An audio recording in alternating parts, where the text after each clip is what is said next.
નમસ્કાર, બપોરના 3 વાગી રહ્યા છે. આપ જોઈ રહ્યા છો ગુજરાત ફર્સ્ટ સમાચાર સાથે હું છું માનસી સોની. ભરૂચથી મોટા સમાચાર મળી રહ્યા છે. ઝઘડિયાની ડીજીવીસીએલ કચેરીમાં દારૂની મહેફિલ માણવામાં આવતી હતી. જી હા, ભરૂચના ઝઘડિયાની ડીજીવીસીએલ કચેરીમાં અધિકારીઓ દારૂની મહેફિલ માણી રહ્યા હતા. અજાણ્યો યુવક કચેરીમાં ઘૂસતા જ અધિકારીઓએ દારૂના ગ્લાસ છુપાવ્યા. દારૂની મહેફિલ પર સ્થાનિક નાગરિકોની રેડથી અધિકારીઓમાં ફફડાટ વ્યાપ્યો હતો. જોકે અધિકારીઓ ટેબલ ઉપર દારૂના પેક મારતા હોય તેવો વિડીયો સામે આવ્યો છે. સવાલો ઉઠી રહ્યા છે કે શું ફરજ દરમિયાન ડીજીવીસીએલની કચેરીમાં ચાલુ ફરજે અધિકારીઓ દારૂની મહેફિલ માણી રહ્યા હતા? શું અધિકારીઓને કાયદો વ્યવસ્થાનો કોઈ ડર નથી કે પછી શું અધિકારીઓ ઉપર આ કાયદો લાગુ નથી પડતો કે પછી શું ગુજરાતમાં દારૂબંધી માત્ર સામાન્ય લોકો માટે છે? આ બધા જ સવાલો ઉઠી રહ્યા છે. સવાલ એ પણ છે કે શું ગુજરાતમાં ખરેખર દારૂબંધી છે પણ ખરી કે નહીં? એમ તો મસમોટા દારૂબંધીના દાવાઓ કરવામાં આવે છે અને અહીં તો અધિકારીઓ પોતે જ કચેરીની અંદર દારૂની મહેફિલ મારતા હતા. દક્ષિણ ગુજરાત વીજ કંપની લિમિટેડ ત્યાં દારૂની મહેફિલ ચાલી રહી હતી. ઝઘડિયાની ડીજીવીસીએલ કચેરીમાં લગભગ ફરજ દરમિયાન હતા અધિકારીઓ અને દારૂના પેક મારી રહ્યા હતા. ન્યૂઝરૂમથી મારી સાથે અમારા આસિસ્ટન્ટ એડિટર ઉમંગ રાવલ લાઈવ જોડાઈ ગયા છે. ઉમંગ, ચાલુ ફરજ દરમિયાન ડીજીવીસીએલની કચેરીમાં જ અધિકારીઓ દારૂની મહેફિલ મારતા હતા. શું ગુજરાતમાં દારૂબંધી માત્ર કાગળ ઉપર અને સામાન્ય લોકો માટે છે? અધિકારીઓને લાગુ નથી પડતું કશા નિયમો કે કાયદો? બિલકુલ, તો જે રીતે આ જે દ્રશ્યો દેખાઈ રહ્યા છે કે જે ભરૂચના ઝઘડિયાના છે અને પરિસ્થિતિ એવી થાય છે કે ડીજીવીસીએલ કચેરીની અંદર ક્યાંક જે ડ્રોવર હોય એમાં કાગળિયા હોવા જોઈએ એના કરતા તો દારૂના ગ્લાસ બનેલા છે. માન્યું સાહેબ, મોસમ એવું છે, દસ્તુર છે, વરસાદ ધીમો ધીમો પડતો હોય ને ભરૂચની વાદીઓમાં ક્યાંક તમને મહેફિલ માણવાની મજા આવી ગઈ હોય, પણ એનો એ મતલબ નથી કે તમે આ ગાંધીના ગુજરાતની અંદર કે જ્યાં દારૂ બંધી છે, ભલું થજો એ જાગૃત નાગરિકનું કે ત્યાં અચાનક પહોંચે છે ને દારૂના ગ્લાસ આ બધા અધિકારીઓને સંતાડવા પડે છે. ભૂતકાળની અંદર પણ એવું બન્યું છે કે પોલીસ ચોકીની અંદર કે કોર્પોરેશનની ઓફિસમાં પણ લોકો દારૂ પીતા પકડાય છે. બીજું કોઈ નથી હોતું, એ કર્મચારીઓ જ હોય છે. આ ડીજીવીસીએલના કર્મચારીઓ લાઇટો કેવી રીતે આપી અને ફટ દઈને વરસાદનું ટીપું પડ્યું નથી અને લાઇટો બંધ કરી દેવામાં માહિર છે અને એટલા માટે પોતાની ઓફિસમાં તો લાઇટો ચાલુ રાખે ને મસ્ત ગુલાબી માહોલ કરીને બેઠેલા અધિકારીઓને પ્રજાએ પ્રશ્ન પૂછી રહી છે.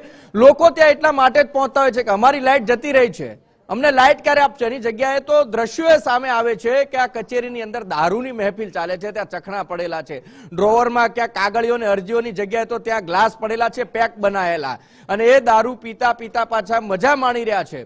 જ્યારે વ્યક્તિ ત્યાં પહોંચે એટલે સંતાડવાની કોશિશ કરે છે, પરંતુ હવે તો એમ કહેવાય કે આ ગાંધીનું ગુજરાત જ્યાં દારૂબંધી કહેવાતી હોય એવું સ્પષ્ટ લાગી રહ્યું છે કે કારણ કે સરકારી અધિકારીઓ સરકારી કચેરીઓમાં, બહાર તો ઠીક છે, તમે ગુજરાત બહાર જાઓ, વ્યસન હોય, મોજ હોય, શોખ હોય, બધું હોય, ગુજરાત બહાર મળે છે.